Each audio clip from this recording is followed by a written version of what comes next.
Welcome everyone to the Lowdown. We're so thrilled that you joined us for what I think is an especially important topic, which is how to get into butchery. We need more butchers, and the path is not always clear. So we're going to hear today from two very experienced, awesome butchers about their experience and perspectives and some opportunities in the field. And for those of you joining for the first time, I'm Aubrey Gallegos. I'm the programs manager for the Good Meat Project. And I'm joined today by my inimitable colleague, Meredith Rose, who's our programs coordinator. Meredith, you want to say a quick hello? Hi, all. Nice to see you here. And Meredith will be running the chat and we'll also pop in with some questions for our guests. So, if you're not familiar with the Good Meat Project, we're on a mission to advance an ethical meat system, and we do that by offering resources and support for farmers and ranchers, butchers, chefs, and consumers. And this lowdown is part of our peer-to-peer speaker series, which is designed to help farmers, ranchers, butchers, and chefs learn from and with one another to drive profitability and sustainability in a system that is often stacked against us. So we have a few really simple community agreements for every lowdown, which are on the screen here, and really just boils down to be kind, be open. We're here to connect and support each other. And these webinars are designed to be conversational. So we'll start off with a few questions that we have at GMP and some questions that you all submitted when you registered. But we'll also be checking the chat. So feel free to drop any questions that come up for you as we're talking. And we'll keep track and get to as many of them as possible as we're going along. Great. All right. And with that, I'm going to go ahead and introduce our guests. So, our topic today is different paths into butchery. And we're joined by two butchers who are both based in Minnesota. They've done quite a bit of work together. Cecka Parks runs the Minneapolis Meat Collective, and Lou Farhat runs Sweet Lou's Craft Sausage and Butchery. It was a little bit of a mouthful, Lou. I'm sorry. Uh, We're working on shortening the name, to be honest with you. Thank you. I really appreciate it. So thank you both for joining us. I'm so excited to have this discussion with you. I want to go ahead and start with your origin stories. So I'd love to hear from each of you. Was there a moment or a period in your life when you realized you wanted to get into butchery? And how did you get from there to running your own operations now? Lou, you want to Uh, take first up? yeah, sure, I'll start. So I started my career kind of accidentally. I was a baker originally, and I was working in a place where I was running a baking program. It also had an in-house whole butchery program, and the butcher needed help. So I started helping out, and I loved it, and I was good at it, and I liked it a lot. And so I started really investing in learning more and more. I would come in on days I wasn't scheduled to help out and just really learn that craft so that I could pursue it on my own. And then I kind of flip-flopped between baking and butchery for almost my whole career. And that was really useful for me because it made me like it was hard for restaurants in particular to be able to afford either a butcher or a pastry chef or baker. So the fact that I could come in and do both made me like a really great asset, but it also meant I was like extremely overworked for the majority of my career. So at some point I had to pick one and I picked butchery. And since then, I just kind of found myself in restaurants, meat markets, big operations, co ops, grocery stores, and eventually landed on starting my own business. And that kind of started as like a side hustle. It was COVID. I had time to think for once. I was like, okay, what could I do to kind of launch my own brand? And so I started a farmer's market with a couple packs of sausages, and that grew to more sausages, more products, food truck. And now we're looking into opening a shop in the spring. Wow, amazing. Yeah, you're doing a lot. Yeah. Lou, I love your stories about in Chicago because I feel like that was one of the first things I learned about you was how you were one of the first like femme-bodied female meat cutters in some of your groups that you were working in and like working with some of the meat shops in Chicago. Like that Yeah, just for made an sure. impression on me. Yeah, definitely when I first started. And really, I mean, I'm sure there were other women butchers, but at that time, there weren't people like Cheka who were like creating a community of meat cutters, or there were, and I wasn't aware of them. And so I only knew the communities I was operating in, which was 100% male dominated. And yeah, that was something. Definitely an uphill battle for sure. At that time, everybody was pretty tough, pretty rough around the edges, but I was too, so that was a good fit for me. But it was definitely a conscious decision to like show up every day and decide that I was going to be okay with the fact that like one story I tell often, I think I've told Cheka this one, is that one of the shops, which later became one of my favorite jobs I've ever had, but the first year I was like just the girl. That was the only thing anyone called me. That was it. People would come into the shop and be like, you know what, I don't want the girl to help me. And so that was definitely like one of like the first times that I was really like, okay, this is something that I feel is worth fighting for and worth changing. And I'm glad I did because I know that that shop changed because of me, and I know a lot of other places did too. And I'm grateful for people like Cheka who have really opened up this industry and created community to talk about all the different kinds of people doing the work we do. Yeah, Cheka, tell us a little bit about your origin story. Let me unmute myself. Sorry. Hello, everyone. I'm Checka Parks, and I'm here in Minneapolis with Lou.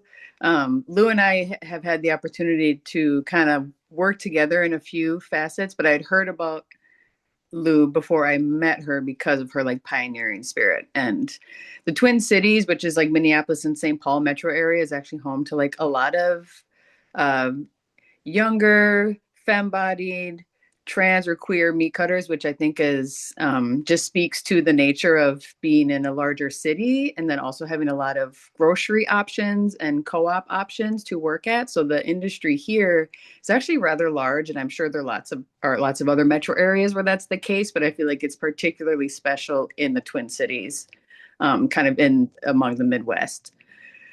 So my origin story is I had been in restaurants. My first job was being a busser.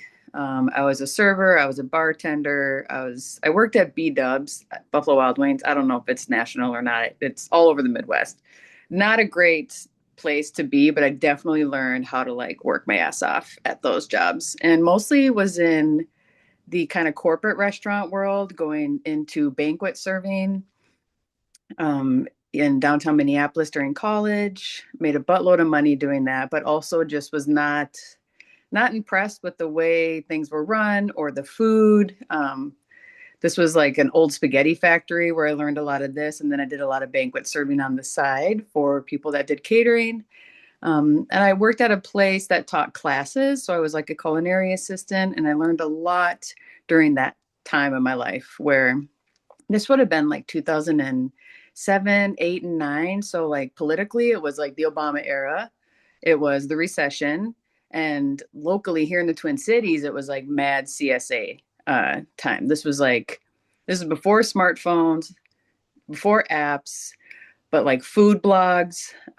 There was some celebrity chef, but it was like in my life, it was Michael Pollan era or Michael Pollan era. It's when I read Omnivore's Dilemma. It's when I read Botany of Desire. It's when I was listening to any TED talk on food, and I was working for a CSA, working with an organic farmer in Wisconsin, and really got connected to that particular farm, but also did a few summers working with CSAs and just fell in love with the local food scene here in Minneapolis. And I had been, I was in college, so I was pretty broke, but I could shop in bulk at the co-op. And I started to work more with local farmers and producers, but more in produce. And then, I'm a mom. I have a teenager, so a lot of my life was working part-time, being self-employed, and the food industry offered me a lot of opportunity for that. But there was no like career set for me. I was going more into holistic health during this time and using food as medicine. But the one thing I was doing was making bone broth, like from Nourishing Traditions cookbook and working with a few local like health coach slash chef people here in the Twin Cities, focusing on my own health. I had had some chronic things coming up for me at that time. And so for me, coming into meat was actually from local produce and holistic health, which is not average, I would say, or I haven't heard that from a lot of other people, but being a young mother who was trying to make the healthiest food I could for my family, but then also working evenings and weekends in restaurants. I was trying to put the two and two together. So I when I started the meat collective, it was like coming from the dinner plate and like the home kitchen. And I do have some professional training, but I did not go to like a university to learn how to cut meat. For me, my education in meat came from getting a job at a local co-op, and I was either produce or meat because I wanted to work with local farmers. Like that was my passion and mission. And I ended up getting a job in the meat department. And I had knew enough about meat. I had been on farms. I knew it didn't gross me out. I had seen one slaughter. It was poultry, so like it was a small scale. And at the meat counter, I got to know customers, and it turned out I knew a lot about how to cook meat. And I remember working with coworkers recommending people how to make a pot roast. And I was like, that's not how you make a pot roast. What are you telling this person? Like, you cannot be saying that to people. They're going to mess up this like 40-pound or $40 chunk of meat they just bought. So I realized that one of the roles I could serve at the meat counter was like how to talk to parents, elderly folks, and just local community members on how to cook the meat they were purchasing from our co-op. This is from ground beef to sausage to like chuck roasts. And after a couple of years of working on the counter, I realized I wanted to learn a lot more about cutting. So I started an apprenticeship at the co-op I was working at. And this was during the beginning of the pandemic. And just a little context for y'all. So Lou and I are at ground zero for George Floyd's murder and the uprisings of 2020 in Minneapolis that kind of took the country by storm. The co-op that we each have worked at is between 2 blocks and a mile and a half, depending on which location you're talking about from George Floyd Square. And that would like trauma definitely took over our community and took over our stores and really defined my experience and kind of locking myself in the production meat cutting room and putting my blinders on because I needed a safe place to be. And I was like listening to Bridgerton audiobooks and like cutting meat for hours. I was listening, I had my playlist going, and I just literally dove in because outside of that, as soon as I left the meat cutting room, it was kind of frantic and COVID was going on. One of the first cases in the Twin Cities was an employee of our co-op. So it just felt like the world was closing in on me and there was so much I couldn't control. So it actually saved me in a lot of ways, like having this newfound passion. And I think because my world got so small, I was able to not only like be sort of a frontline worker during this period of time where people were, coming into grocery stores or not coming into grocery stores, and I got to be like a vital member of the community, and then also became really interested in getting meat directly from farmers to consumers. And around that time, I read Camus Davis's book, Killing It. So that's how I got connected to the Good Meat Project. Kind of a long roundabout story, but Lou, do you have anything to say about that? Because I feel like we both kind of share that like ground zero around 2020, um, and how like it defined sort of our journey for this. Sure, yeah. I mean, where to even start with that whole part? I know. So, I mean, the night when COVID hit, that was my first time that I was like, I am actively going to seek out a co-op. And co-op cutting was a big shift in my career in many ways. I was leaving another big male-dominated cutting space in Wisconsin, and when I was like, okay, I need to find a job, I was like, I want to find a place that's going to have safety procedures um, around COVID. And I also want to find a space that's just like a little bit different than the places I've worked in the past. I know they're out there, I know that they happen, and I know that co-ops are incredibly inclusive and have full meat programs. So I actively sought out a co-op to come work at. And the Stewart Co-op was looking for a meat manager at the time, which is a perfect fit for me. So I was applied for the job and got it. And so I started in like the first few months of COVID. And it was really interesting jumping into a position like that during COVID because everything you knew about cutting pre-COVID changed during COVID. Like I ground more meat in that month than I have in my entire career. Like people were buying ground beef by the 20 pounds full. You couldn't keep up with it. It was just bonkers. Like, people were really trying to stock their freezers, understandably, but what they wanted really shifted from what it used to be. And you needed to have so much of some things. And specifically, it was things like roast, ground beef, etc. And they wanted it packaged a certain way. And it really shifted my focus from building beautiful cases and making these gorgeous cuts and bringing people in for that reason to like being like, okay, I need to stockpile stuff. I need it to look clean, tight, contained. Like it was a really interesting shift. Um, and it was also, yeah, it was also another shift because I was working with a different kind of people all of a sudden. Like Cecka mentioned, it was a lot of femme-bodied, queer, minorities. It was everything that most of the places I'd worked at in the past weren't. And so that was a really exciting time for me too. So yeah, it was definitely a very interesting year for me. And there were a lot of downsides via what Cheka was discussing, but there was a lot of upsides too that I got to finally engage in a community that looked like me, thought like me, and were excited to have me there versus accepting that I was there. Hmm. Yeah, I would totally echo that. And the other thing too that you all may have experienced this in your own areas, but when Trump put the order in to close the slaughterhouses, some of those largest packing plants are in Minnesota and Iowa.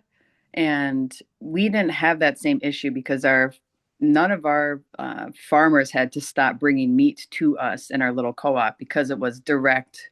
Like we were working with the local chicken farm, we were working with the local beef farmers and hog farmers, and there was a little bit of disruption, but those places weren't closing. It was the large Smithfield, Tyson, JBS Hmm.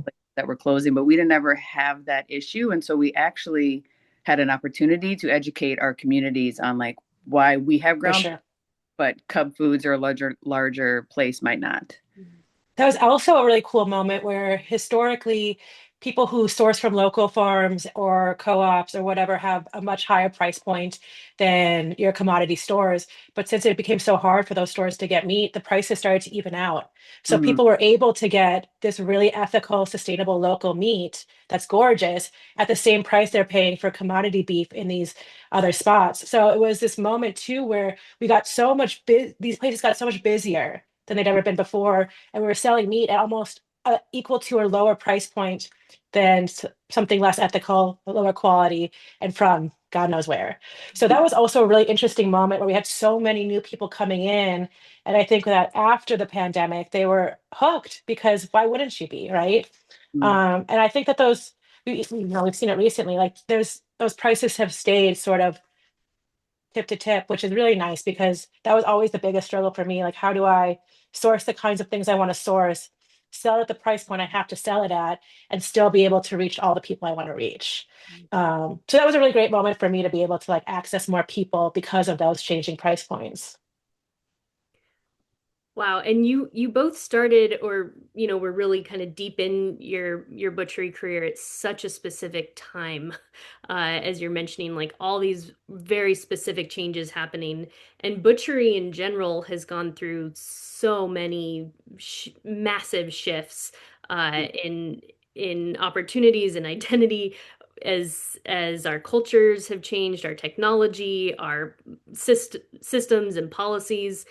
And so the opportunities for especially young or first time butchers seem to really like roller coaster what is and For isn't sure. available. How do you all see it being different now? Like if you're talking to someone who's starting out right now, never butchered before, do you see similar opportunities to learn on the job, or to go through apprenticeships, or does it look different from your point of view?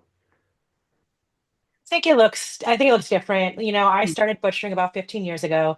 And at that time, you could still, even as a woman, I could still get into a shop by just saying, I'll do whatever you want me to do. I'll wash dishes. I'll sweep the floor. Like, what do you want me to do? Just like, I'll come in and I'll be helpful. Um, but I think now it's a little bit harder for a couple of reasons. Those shops have gotten fewer and fewer, which is extremely sad and unfortunate because those local butcher shops are like so important and so special. And additionally, I think the two big factors that affect whether or not people are willing to take a risk on someone who doesn't know how to do the skills that they need them to have are that margins have gotten so tight that if someone messes something up, it's actually kind of a disaster. Whereas it used to be a little bit looser. And like if I mess something up, it's like, all right, we'll grind it, whatever. But now it's like, oh my God, that's was so much money. Mhm. And then the other piece of it, which I think is a really big piece, is that because of social media and because of the internet, there are so many ways that people can review your business. And one bad review is all it takes to do away with 1,000 good ones. So if you have someone who doesn't know what they're doing, do something wrong, and someone reviews you on that socially, in public, on the internet, you're kind of screwed. And even like, when I talk about the old guys, I'm always talking about one specific guy who became a very important person in my career. And his name is Joe. He ran a really cool corner butcher shop, super old school. He took a chance on a stupid hipster who didn't know anything. But even now, when I talk to him, he's like, people come in and they're filming this and they're filming that, and I'm like, ah, shit, is that was that dirty? I don't know, like. So Hmm. I think even people who aren't connected to social media or the internet understand what it could mean if it's a negative review in that way. And so he said to me, he's like, I can't have kids coming in, taking videos, blah, blah, blah. He's like, I don't even know what it is, but I know I don't want it. Hmm. So I think that's a big piece of it making it harder to get into places. Like the margins are tight and how public spaces are and how easy it is to review them with little to no context has made it a little bit difficult for people to take a chance. Yeah, and one That being example, said, oh, yeah, sorry. Lou and I have both trained people in the meat departments that we worked in, and just one time frame that I would give as an example is you will spend, and Lou, this is something you have told me, but I also had said it before, it was like you will spend 4 to 6 months getting a meat cutter up to snuff just to be able to put something on the shelf or in the case. Hmm. But most of that time, they're not going to be helpful or useful to you. So it's a lot of pressure for the managers or other staff to train a meat cutter. And this is for a processing plant, a local butcher shop, a local co op. Um, and it will be months before they're actually useful or helpful or can be, an asset to the team. So for a small company or a small business to pay to train somebody for that long just becomes less and less likely and less like a viable option. And that sort of 6 month to a year apprenticeship model, I think, is just not really good business decision for a lot of people. Hmm. At least a lot of the smaller shops. And the generational gap is also really apparent in Minnesota. And I'm sure you have this out in Oregon and California too, where these places that have had processing plants or slaughterhouses for one or two generations, the next generation doesn't want to take that over. It's millions of dollars to keep it up. And labor is high. Like Lou was saying, the margins are high, beef prices are high. And also, customers aren't um, like their preferences have changed a lot. And people don't want to touch raw meat anymore. Like, I had a coworker, or I had somebody that we hired come from PCC. Am I saying that right? Portland, or it's like the big co-op in Portland or Seattle. I can't remember what it's called. Pacific Community Co-op or something like that. Yeah, yeah. And I know they were going through some big changes in their meat departments, working with NCG, which is National Co-op Grocers. And basically, like people don't want to touch raw meat. Oftentimes, they want it to be in this milliliter plastic package.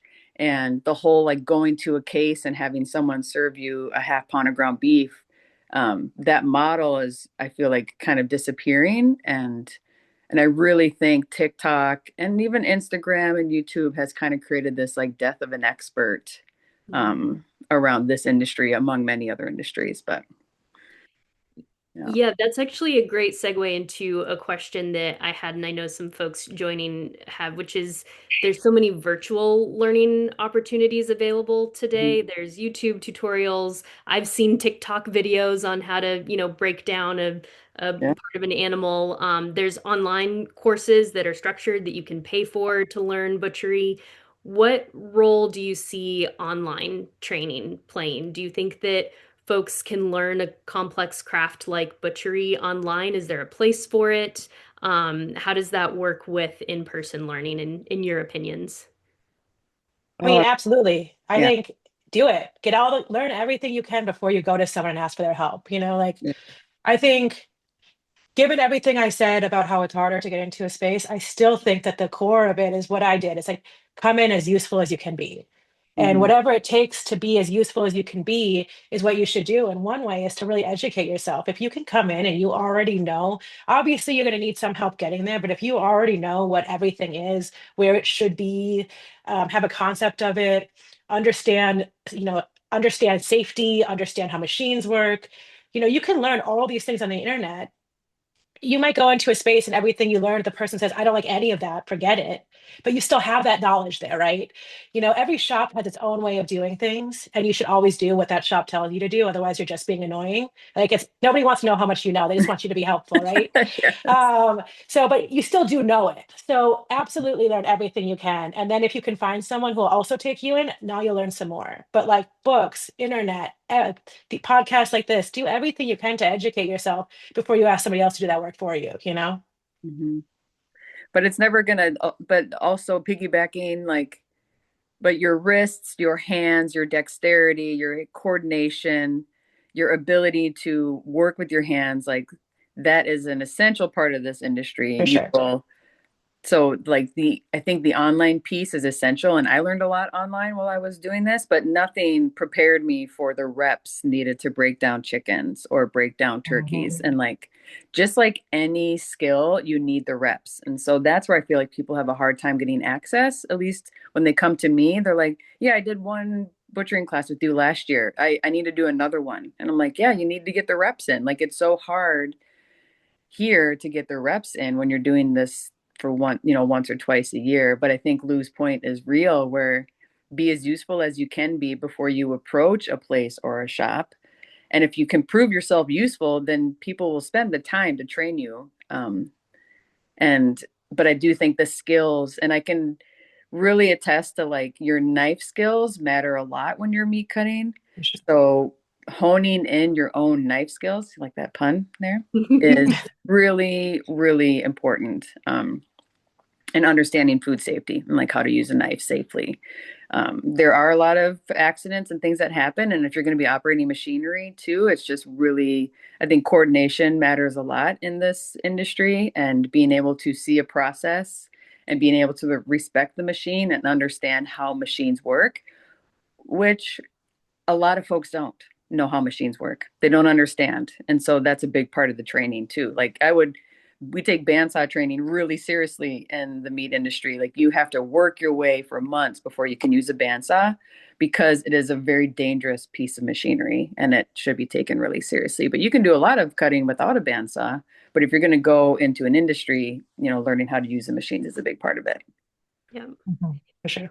Yeah, and the physical part is such an important point. I know that for folks who have not done butchery as a full-time or even a part-time gig, that can be a little bit of a shock just how physical it is. I was processing a lamb here on my farm on Sunday, which I don't do that frequently. And towards the end, I started nicking myself because I was getting tired and like Mhm. my Yeah. hands were physically getting tired, and so I just wasn't making as careful of cuts and yeah, it's an important part, like you said, the reps. Um, and so we had a couple questions from folks when they registered about for people who really want to learn whole animal butchery but can't commit to a full-time job or don't have an opportunity to be immersed. Do you have any other recommendations for how they can learn? Yeah, I think I've had to say this to a lot of people, so I kind of this is what I tell them. It's like I think the big thing when you really want to learn whole animal butchery is you need to decide if you want a career or a hobby, right? A career is something you go to every day, you show up, it's hard work, you make money. A hobby is something that's super fun and you spend money on it, right? And I think once you can make that distinction about which one you want, it's a lot easier to find your route. If you want a career, you should do a lot of the stuff we talked about earlier. But if you want a hobby, there's a lot of ways you can do that. You're not going to become maybe a master meat cutter, but finding classes like Cecka's is a great way to do it. Cutting birds at home, everybody eats a lot of chicken. Like instead of buying the pieces, buy the whole bird and cut them every time you're going to have chicken. Um, get a bone and pork butt and bone out the pork butt. Practice cubing it, practice trimming it. There's a lot of ways that you can get reasonable household sizes pieces of meat that you can practice on in your house, but you just have to put in that work. And again, if you start with a class like Chekka's and then you follow it up by bringing home a bird every day or grabbing a bone and piece of meat that you debone, every once in a while, you can keep honing those skills. Mhm. Um, and yeah, I think that those are the kind of the two routes that I would recommend. Mhm. Yeah, and I get a lot of homesteaders or hunters who are people that are already thinking about this. And I tell the hunters a lot, like if you are into hunting and you're used to like sending your animal in to get it processed, like try not doing that next year. And Mm. don't worry about your venison sausage or your jerky and just really try to work on that and through that animal yourself. Um, for homesteaders, I think it's the same thing. If you are going to have animals, like I think it's really like what you were saying, Aubrey, about processing your own lamb. I think that's a really important part of the journey. And I do think, these side hustles and hobbies can turn into paid opportunities, but the more often than not, the people that are coming to me, it's in the hobby category. I do get some folks that are more curious about the career route, and there are more opportunities for that, but a lot of states, including Minnesota, are in sort of a bottleneck crisis around processing plants where they're more are closing than are opening up. And so there's a lot of grants around meat education, meat cutting education. So there's a few smaller colleges. And, Minnesota, Wisconsin, and Iowa, we're like a trifecta of meat. These three states have a lot of power in the meat industry and a lot more opportunities than other parts of the country. But there are universities that do like meat cutting programs and education through the University of Wisconsin, University of Minnesota, and then Iowa is a huge one as well. Mm. But I know not every state has that, but I believe they have virtual options. And for like the USDA, I know that there is grants and opportunities to um, pay for educational programs because it's in such a crisis mode, where fewer and fewer people are learning how to cut meat.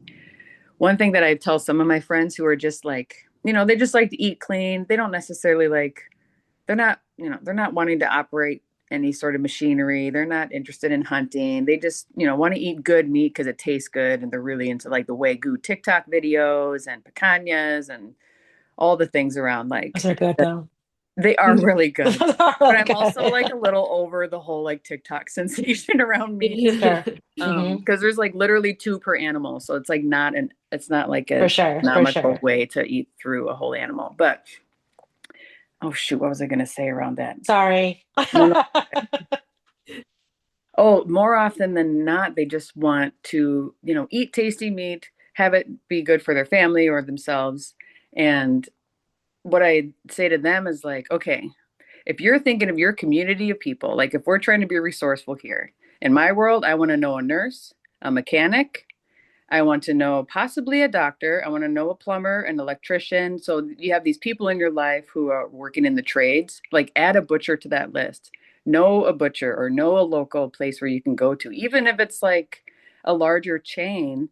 These aren't the Trader Joe places. Like Trader Joe's treats meat as any other shelf in the grocery store. But a lot of grocery stores will have a butcher shop or an actual processor within its own store, right? So even Costco, they cut a lot of meat in the store. And I don't know, again, if these are all national or not, but it's great to know a butcher in your life and have somebody that you trust to ask all these questions and to get you those cuts. And I mean, it matters a lot during the holidays, but I would say like any time of year. And I also have a lot of people that want to know a farmer. And so connecting them directly to farmers is a big thing I try to do. Um, and since the pandemic, so many more direct consumer businesses and companies exist. Um, so, Yeah. Cecka, I love that list. And so for a lot of people, I feel like they might be trying to be someone on that list. So let's just take trying to be the butcher in your own life, for example. What are so when someone kind of has that idea in their mind of like, maybe I want to do this as a career or just as a fulfilling job, what are some discrepancies you see between what people think butchering's like versus what it's actually like? Like, are there unexpected skills or personality traits or anything? like trying to explain the difference between butchering and slaughtering is definitely Mm, like I often have to reiterate that we do not kill animals in my classes. They come to me dead and inspected. The city of Minneapolis would lose their shit if they knew I was killing animals within the city limits to teach people how to butcher mm, them. So, but the difference between butchering and slaughtering is a big one for me. mm, Um, Lou, I know you've done a lot of this customer education too. What would you say? Just, Well, what I mean to what people to answer what people would expect versus what they actually will be getting, I think it's a lot more tedious than people think it's going to be. It's not like big cuts. Oh my God, look at this beautiful piece of meat. It's a lot of trimming, cleaning, cutting, like tedious little work. It's also so much cleaning. You're just cleaning all the time, nonstop cleaning. Mhm. It's also really cold. Like you're really cold all the time. Um, and for people who aren't a large man, a lot of the equipment isn't the right size. So it can be difficult to find a table that fits or a cutting board that works or a knife that's the right size. If you're going to be doing it in a professional setting, I always say that I never wear meat cutting coats because when I first started, it looked like I was playing dress up. Like, I'm not going to wear this massive coat. And now I just don't do it because I never got in the habit of it. But I think that there's a lot, those are the big things that I think people find surprising. Like the equipment is not one size fit all. It's very cold. There's lots of cleaning and it can be super tedious and boring. Yeah, Mhm. so when it Not to, gets, but not to bum everyone out, but no, that like, Yep. so that's a good perspective as well. So when it gets tedious and boring and there's days where you're just cutting or you're just cleaning or you talked about those just like everyday tasks, where does your mind go? Like what keeps you in it during those times? think a Mhm. lot of us are daydreaming. The Yeah. majority of my staff have said that when they are like checked out, what they are thinking about is what they're going to eat next. Like almost always. They're like, what am I going to have for lunch? But I think, yeah, I think a lot of people just like go to wherever their daydreams take them, you know? Just like any back of house job too, I feel like, you have your back of house nature and your front of house nature. And the thing that's great about meat departments is you can be on the counter front of house interacting with customers, answering questions in real time, or you can go back to the production room, throw some tunes on. Like I had a Rage Against the Machine playlist I played every time I cleaned because I was just pissed about having to clean for 2 hours. And Yeah, Lou is not sure. kidding. If anybody's been in this industry, like you'll start by like cleaning most often than not in the larger processor, and then you'll work your way to wrapping and grinding, which again is hours of wrist work, and oftentimes you'll get a lot of carpal tunnel or things from that because it's just very repetitive, and then you work your way up the ladder. But I do think cleaning is an essential part of the job, and if you hate it, it's going to be really tough for you. But also the one of the discrepancies I think is that you will work with meat, but more often than not, it's not going to be whole animal. And I think whole animal is a lot of what you're seeing on YouTube, but they take out all the trimming process. So if you look at Bon Appetit or Bearded Butchers, don't even get me started. Like their videos are fantastic. They're good cutters. They have sharp knives, good equipment, but a majority of their videos take out a lot of the trim work. And when you see him just like flop this side of meat off the video, like that somebody is cleaning for 10 or 15 minutes after it's done. And that is a majority of the work. If you picture like a woodworker or a wood carver or somebody that makes beautiful ice sculptures with a block of ice, it's not very different than that in that it's a reductive process and you're taking this big hunk of something and cutting it into smaller bits, and it's going to exponentially grow as you cut it. And if you think of it like sculpting, you're trying to create these beautiful retail packages out of this like huge hunk of meat that doesn't make any sense. So a big part of our education in the classes and when we're training people is to figure out how to make sense of the anatomy of the carcass, and yes, do the retail cuts, but also let the carcass kind of show you where it wants to be cut, which is what I find to be really fun in teaching people is just the anatomy piece of it. um, and my dad says, why don't you become a surgeon instead? You could have made a lot more money.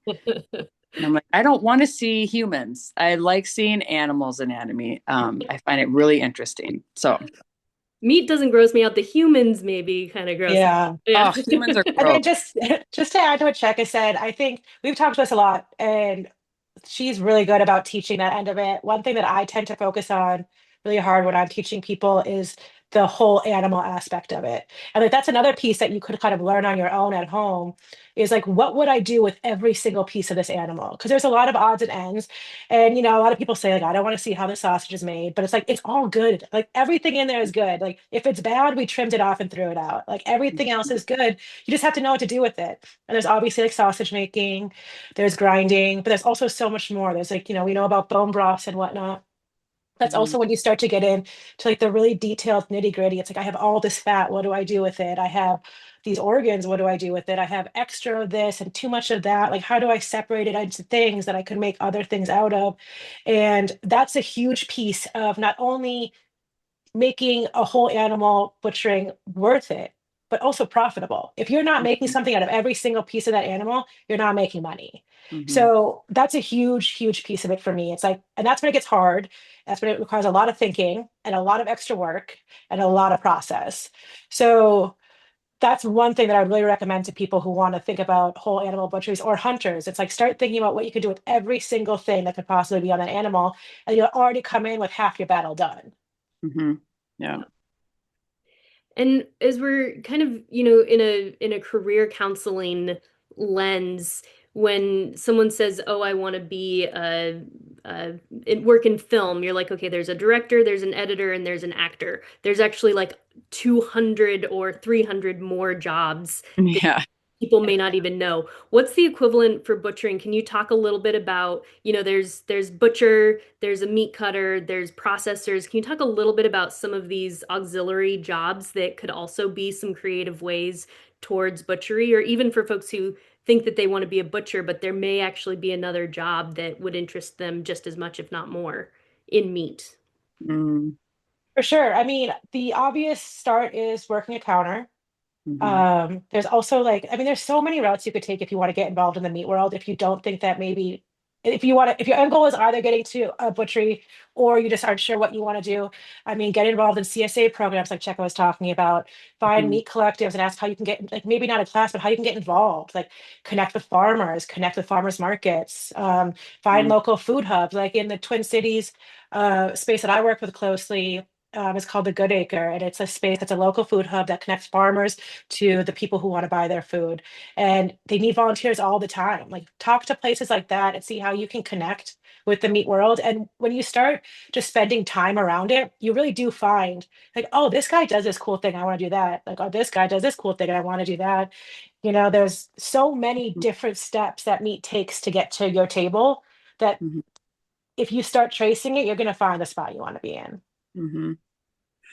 Yeah. And especially if you're already in the industry. So like the farmer, butcher, chef kind of trifecta of the Good Meat Project's doing a really great job of trying to highlight is if you know a chef or somebody that's in food and making good food for the community or a food truck, asking them where they get their meat, how they cut it. Um, Being in distribution is another big piece. So just like any industry, we have our distributors who make sure that they are reliable suppliers, getting meat where it needs to go, not only grocery stores, but also consumers. That I think farmers markets would be like, if I were coming into this and I didn't know, I would go up to Lou in the farmers market and be like, hey, girl, what's up? How do I get involved in this? And Lou would be the Mhm, first person to tell me straight up, like, okay, here are the places, or you should go talk to them. Because this is a mhm, tight community, and we might not know a farmer, but a lot of us might know a chef, or we might know somebody who helps distribute food, or in the Twin Cities, we have like 17 grocery chains. Like it's bonkers. So one of those 17 grocery chains will have some connection to a meat person, whether they're a purveyor, a producer, a distributor. And I think those are really great places to start. Or if you have a brand that you love, so like some local salami companies here, there's some people who it's like you just email them on their website, the info at whatever, you might hear back from them because believe it or not, there's not a ton of people reaching out to these local producers asking questions. And more often, I think if you're cool, like people are going to treat you well. So, and they might not give you a job right out the bat, but sharing knowledge and information is definitely something that I think I think Lou and I are particularly open about our knowledge and information, but we're not the only ones. There's a lot of people in the Twin Cities who are very open to inviting folks in. I Um, think that's a great point, and especially, I think folks underestimate how hard it can be to hire even entry level cutters or processors. And I know a lot of, I've talked to some folks who work at processing plants or butcher shops where they, especially more remote areas, are having trouble hiring. Yeah. And then there's folks who are trying to find learning opportunities. And so to not be shy about reaching out, even if you don't think that they'll respond or say yes, they very well might. Hmm. It's a great point. I want to get to a few questions in the chat here. We've got some great Sure. questions and comments. Uh, let me see. So, Cecka, you mentioned Killing It by Camus Davis, who Mhm. started Good Meat Project. Any other key inspirational or educational reading recommendations that either of you would make? Mm. We both agree that Adam Danforth's guides are number one if you're just trying to learn how to cut. You need They're to tops. look Like back. you can't beat it for skills. Oh, you're about to grab it? I was gonna grab Mine's covered in blood. And, yeah. For sure, that. because it's so practical. It's like it's Mhm. clear, it's practical, there's no nonsense. Um, yeah, and I'm trying to think. There's so many. I don't even know where to start, to be honest with you. Like Mary I feel like you can like Lee. see this bookshelf is all books back here that are Yeah. on both like meat cutting and also like the ethics of it, which I think was a really important piece of it all too. We can Yeah. also come Um, back to that one and we can put it in the email. yeah. So Jaden will for sure include all of those as real typed out responses. So Yeah. don't worry about that. Yeah. Yeah, Mary, Bobby, I think it's supposed to come covered in blood. Here. You Yeah, have to pay great. extra. what Adam Danforth did is like no one's really done because it's so painfully meticulous and difficult. Like Mhm. truly a triumph what they did with those books. Meredith Lee also has another one, The Ethical Guide to Meat, I think is the name of it. I think there's a lot of resources through the Meat Eater. So like a lot of my friends or folks that are in the hunting world would depend on the Meat Eater for a lot of content. I remember back in the day looking at the Bon Appetit videos. As far as like books though around it, there is uh, A Girl with a Knife, I think is what it's called. I read Mm, a book that was a good memoir. There's a local memoir here, but it's more attributed to Minnesota, the Dakota County one. And that's more about like the meat industry and what happens. And that one's super important too, though. What's that one called? Dakota, We'll make a list. We'll make a list. yeah, and we'll send an email too with a link to this recording, and we'll include any books that came up here and any that you all think of as well after the fact. We'll make sure to include those so everyone has the titles. mhm. Yeah, but uh, we also got a question about liability. Jenny asks, is liability a concern, like insurance companies? What have you all experienced with that as you were getting into butchery? Well, it Well, just really dep- 9 fingers, so just kidding. Would you I think say? it just depends on where you're. I'm sorry, go ahead, Cheka. I said I only got 9 fingers, so And no payout. That is my mom's biggest fear. Every time I post a picture or video of me doing anything, I can just feel her be like, but I think it just depends on where you're working, right? So there's some places that take it really seriously, and some places that are like, good luck. Um, and I think it really depends on how big it is and how licensed that place is itself. Like if it's a place that's inspected, has a HACCP plan, is trying to do a big production, they're going to have some liability issues, things for you to sign, safety requirements, um, SSLPs about around it. Whereas other places are just going to say, here's how you do it. Don't do it if you don't think you can do it. Work at work at your own risk.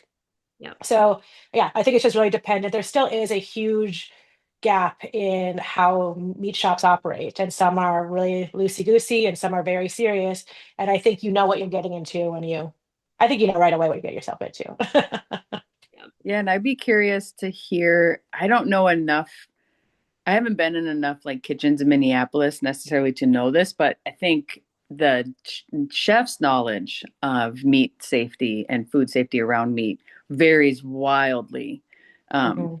so I know I've heard some stories that are really cringy when it comes to like how chefs handle meat, and I've heard some that are like, the chef knows exactly what to do, how to do it, and how to train the rest of their kitchen staff on how to handle this meat properly and safely. And that's not even thinking about the machinery. That's just the food safety aspect of serving Mhm. meat to the public, which should be taken really seriously. Um, I have liability insurance for my classes, and my category is cooking classes because nobody's we're not slaughtering. It's just literally using knives with food. So it falls into the category of like a cooking class, which is just basic limited liability insurance for my classes. Yeah. So, And, we're talking about kind of the physical and liability safety, but we had another really important question around another kind of safety. They said, I'm interested in getting into butchery and slaughter work, but am nervous as I am trans and have experience of agriculture community, and my experience of the agriculture community has been hit or miss safety wise. Currently working in agriculture adjacent retail and love the ag community still, just trying to find a place that I'm relatively safe to learn more about my passion. Would love to be able to work for myself as a mobile slaughterman. I've harvested my own meat birds and recently harvested a few sheep. Nice job. Uh, nice. but have safety concerns, and I'm just wondering how you all have worked through that and how you found community interested in your skill set. Hmm, I think that's a good I question. think when you that's a really good question. And I think unfortunately there's not a great answer to it. I know that, like I was saying, I found working in the Twin Cities and working at co-ops to be a very unique experience in terms of the diversity of the people I was working with. So that's obviously a great place to start. But if you're going to be doing slaughter, you're not going to be working with much in the city. You're not be working much with co-ops. Um, I think I think you have to really feel out the people you're working with. You need to make clear who you are from the beginning. And I think anyone who's not going to be okay with who you are will probably choose not to work with you. And anyone who is clear about, and anyone who is, will obviously hire you. And I think that even though it sucks to have to say, say I'm, for me to say I'm a woman in my resume feels ridiculous. Obviously, like, my name might tip you off or whatnot, but it also feels like something I've always thought was really important for people to know. It's like, I don't want to come into an interview and see your face when you find out I'm a woman, right? Mhm. So even though it's not great and it really stinks, I think being upfront about the kind of person you are is really helpful when you're just specifically worried about your safety and your Mhm. own happiness in these positions.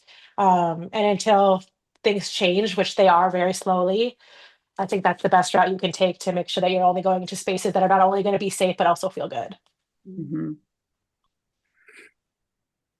Yeah, I would echo that. I've worked with some rural communities, and I know there is definitely some counties that I wouldn't recommend people going to. And I have had the same conversation with a BIPOC friend of mine who was getting into hunting, and there were some people he just didn't want to be around or places he didn't want to go because being a BIPOC person in the woods was a scary reality for them. And um, I would say in Minnesota, we have a lot of rural communities that are open minded, progressive, liberal county commissioners and people that work with the farmers on a regular basis. And honestly, it's most of the like college towns or towns adjacent to colleges where there are younger, more transitional populations. But I think being clear about who you are, what your brand is, who's on your team. I wouldn't recommend anybody doing a mobile slaughter unit solo. Obviously, you're going to have one or two team members with you at all times, which I think is really important for your safety, other people's safety, and any sort of liability situation you might enter into. Um, but when you're doing a mobile slaughter, like usually they're calling you for help. So to lose point, if they're clear about who you are or what you're offering, um, then they're the ones reaching out to you for your service. Um, and I applaud you. I think mobile slaughter units are really difficult, but I think they're super vital and necessary Mhm. for those. I mean, we definitely had that when we were euthanizing so many animals during the pandemic, but it's still a very vital part of the whole industry. Um, Yeah, and representation matters. And part of what we want to make sure that we're doing is creating a sense of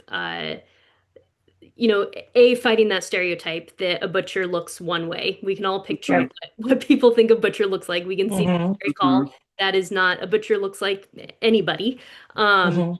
and one thing that we have as a little bit of a resource too is our Good Meat Finder, which we'll talk a little bit more, but we launched that about a year ago, and we have an option on there for you to filter by business structure, which includes women owned, BIPAC owned, LGBTQIA owned, which is partly for consumers to be able to find that, but also partly for professionals in this field Mhm. to see that there are folks of every kind doing this work and normalizing it and making it visible. And so we'll drop a link to that as well.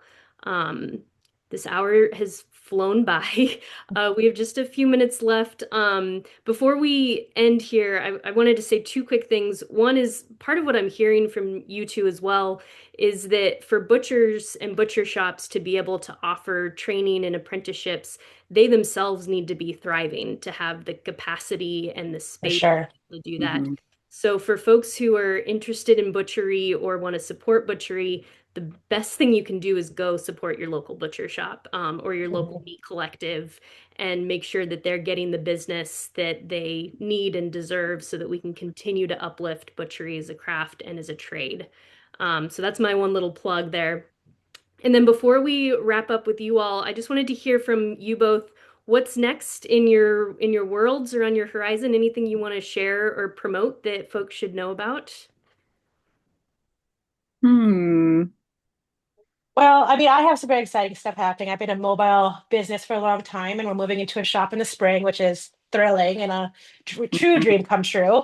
Yes. Um, so there'll be more on that later, but I also think that just speaks to taking steps in this business. You know what I mean? It started, like I said, as literally 2 packs of sausage at a farmer's market. Granted, I already had the skill set, but that's what it started as. And in 4 years, we've gotten to a shop. So even if it's not like I never dreamed about selling a couple sausages at a farmer's market, right? I wanted my own shop for a long time.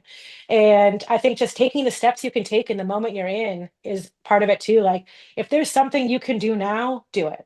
Don't like wait until the whole big picture is there for you to jump into. Like find something that is accessible to you and you can manage and get started. And yeah, but also Mhm. I'm opening a shop in the spring, which is what I want to share. Yes. Yes. Yeah, and I'm continuing to work for friends who are in the food industry and then also run the meat collective. And I have some classes coming up this spring, and I'm going to be working on a smaller sort of education around meat series that will be less Mhm. hands-on and just more talking about meat labeling and where to buy local meat, uh, difference between proteins, things like that. So the meat collective is still my side hustle among my other jobs, and I love working in my community. I think getting plugged in and being a member of your community is like one of the best first steps you can take, and just plugging in wherever you can, whether it's volunteering or learning how to hunt or getting a whole chicken every once in a while. There's lots of ways to get involved. And then also like talk to other younger people and older folks who have been in the industry for a long time. So yeah, Well, thank you. Cecka, Lou, thank you both so much. This has been such a great conversation. So great to have you both and to have you know each other so well too, and to get some really good and candid insights into how to get started in butchery. So thank you both for your time, especially during fall, which is such a busy time for everyone. Yeah, we really appreciate you. Thank you. For sure. And I didn't get going on this until I was in my 30s. So if you're in your 20s and you're wondering why it hasn't happened yet, I Yep. was like my mid 30s when this started. I did not plan on it. So it might take time. Yep. And Mhm. Tom, who runs the Utah Meat Collective, I think he didn't start until really around when he retired. Right. So it's never too late. Never too Mhm. late. Yeah. As long as your hands are working, you could do it. Yep. Yep. Well, thank you everyone for joining. We have just a couple things that we want to share before we jump off here. One is our next lowdown, which is coming up after the Thanksgiving holiday. This is the first one that we're doing for chefs. So this is going to be on bringing whole animal cooking to your menu with Chef Becky Clark. Becky Clark is also a butcher and a chef, and she has a lot of experience doing whole animal cooking in her restaurants. And so she's going to be talking about that. And we're really excited to jump into that discussion. We haven't had a chance to really get the chef perspective yet, as you were talking about the kind of triangle there, Cecka. So we're looking forward to that. That's going to be on Thursday, December 4th, same time, 10 a.m. Pacific time on Zoom. And then I mentioned our Good Meat Finder. For those of you who have your own businesses as farmers or ranchers or butchers or chef, this is a great place to list. It's free. It takes about 5 minutes, and it helps consumers who share your values be able to find you. So we'll send this as well in the follow-up email so that you can list yourselves on the Good Meat Finder. And then lastly, we're able to offer these lowdowns for free thanks to generous donations from people like you. And if you want to take the next step in supporting our programming, please consider making a donation. A gift of any size, big or small, has a big impact. And we'll also drop that in the chat there. Great. And with that, we are wrapping up our lowdown. Thank you again, everyone, for joining. Like I said, we'll send a follow-up email with all the links and things that we've talked about, and this will be shared on YouTube, so you'll be able to watch it at a later date as well. Great. Thanks, everyone, for joining, and we'll see you next time.